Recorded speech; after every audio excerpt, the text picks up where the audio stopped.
জম্মু কাশ্মীরের পেহেলগামে ভয়াবহ জেহাদি হামলার ঘটনা দেখে থ হয়ে গেছে গোটা বিশ্ব। সন্ত্রাসীদের হামলায় প্রাণ গিয়েছে ২৬ জন পর্যটকের। আর এই ঘটনার পর থেকে ভারত এবং পাকিস্তানের মধ্যে সম্পর্ক চরম অবনতির দিকে গড়াচ্ছে। এই প্রেক্ষাপটে পাকিস্তান তাৎপর্যপূর্ণ পদক্ষেপ হিসেবে লাহোর এবং ইসলামাবাদের নো ফ্লাই জোন ঘোষণা করেছে। এই নিষেধাজ্ঞার ফলে কোনো বিমানকেই এই নির্দিষ্ট আকাশসীমার মধ্যে চলাচল করতে দেওয়া হবে না। ভারত পাকিস্তানের ওপর যে কোনো মুহূর্তে হামলা করতে পারে সেই ভয়েই রাতের ঘুম উড়ে গিয়েছে তাদের। আর সেই জন্যই আগে থেকে যুদ্ধের জন্য প্রস্তুতি নিতে শুরু করেছে পাক সেনা। সম্প্রতি লাহোরে রেড অ্যালার্ট জারি করা হয়েছে। সেই সঙ্গে পাকিস্তানি সেনাবাহিনী মোতায়েন বাড়িয়েছে। এক প্রতিবেদন অনুসারে লাহোরে ভারতের সবথেকে বড় গোপন অভিযান শীঘ্রই ঘটতে পারে বলে পাকিস্তান মনে করছে। আর সেই জন্যই নাকি তারা পাকিস্তান একাধিক শহরে নিরাপত্তা ব্যবস্থা জোরদার করতে বাধ্য হয়েছে। জোর কদমে চলছে সেনা মহড়া। ট্যাঙ্ক থেকে শুরু করে সামরিক সরঞ্জাম সমস্ত কিছু মোতায়েন করতে শুরু করেছে পাক সেনা।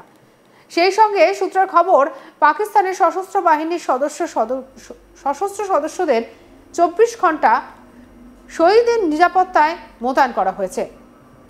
জানা গিয়েছে লাহোরে শহীদের বাড়ির চারপাশে ব্যাপক নজরদারি ব্যবস্থা বাড়ানো হয়েছে।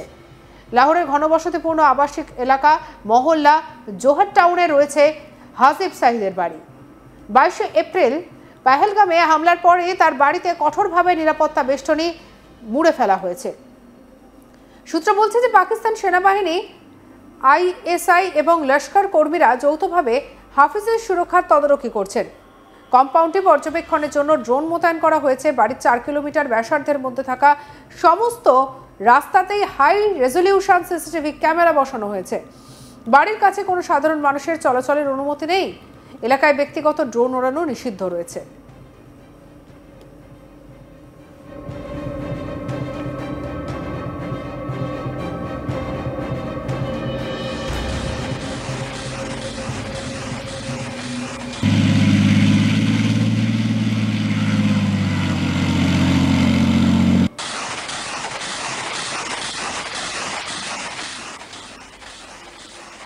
দু ২০২১ সালে সাইদের বাড়ির কাছে একটি গাড়ি বোমা বিস্ফোরণে ৩ জন নিহত হয়।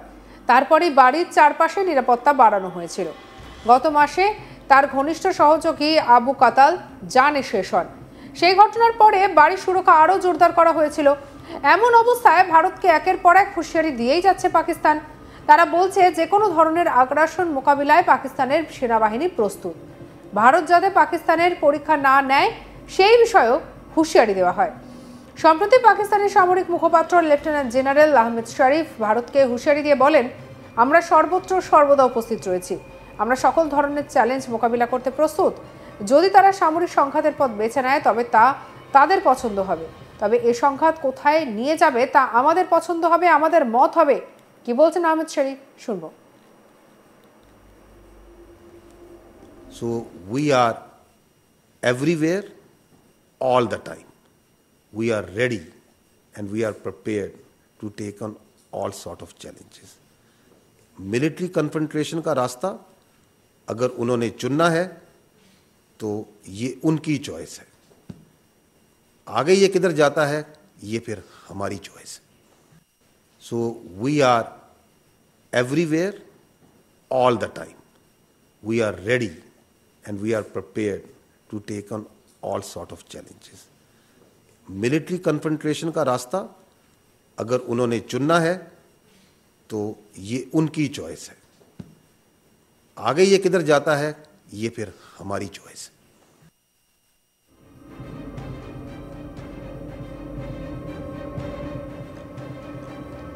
এই পরিস্থিতিতে রাজস্থান সীমান্তের কাছে পাকিস্তান বিমান প্রতিরক্ষা এবং কামান মজুত করতে শুরু করে দিয়েছে বলে সূত্র মারফত জানা গিয়েছে।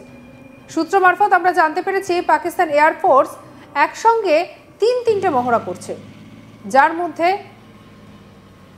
জারাফ-ই হায়দারি, লালকার ই মোমিন এবং ফিজা-ই বদর রয়েছে। এই মহড়ায় F-16, J-10 এবং JF-17 সহ সমস্ত প্রধান ফাইটার জেট রয়েছে। এই মহড়া গত ২৯ এপ্রিল শুরু হয়েছে।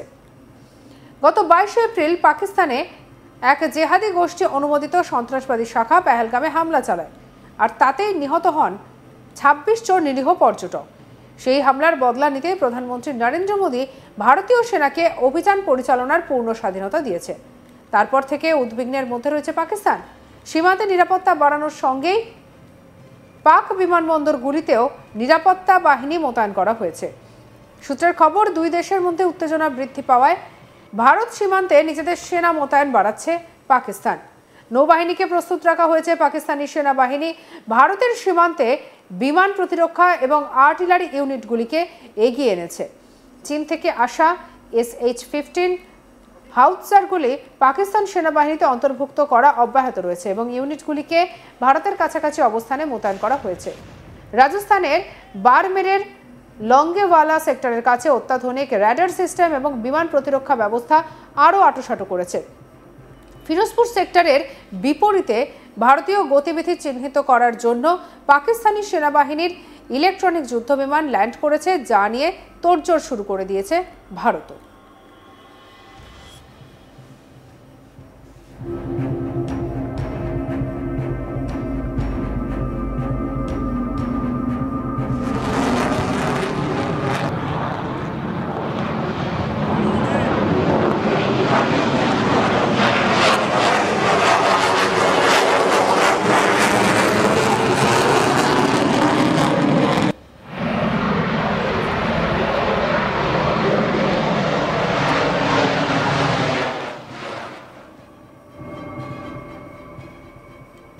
অন্যদিকে সূত্র মারফত জানা গিয়েছে, সন্ত্রাসবাদের বিরুদ্ধে কড়া জবাব দেওয়াই তার জাতীয় সংকল্প বলে জানিয়েছেন মোদী।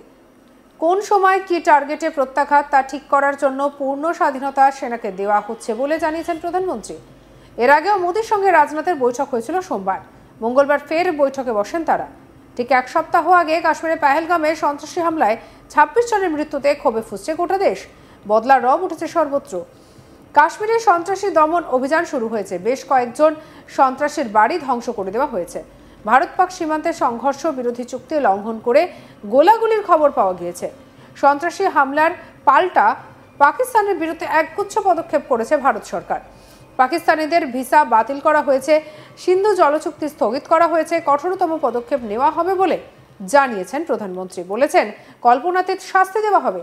অন্যদিকে যুদ্ধের আশঙ্কা করে ভারতের পদক্ষেপের কথা মাথায় রেখে পাল্টা ঘুঁটি সাজাচ্ছে ইসলামাবাদ।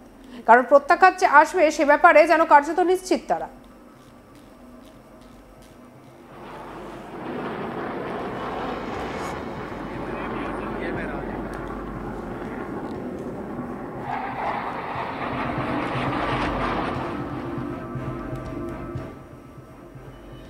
সঙ্গে রাখুন আজ তাক বাংলার ইউটিউব চ্যানেলকে। অন্যান্য খবরের জন্য লাইক, কমেন্ট, শেয়ার, সাবস্ক্রাইব করতে ভুলবেন না।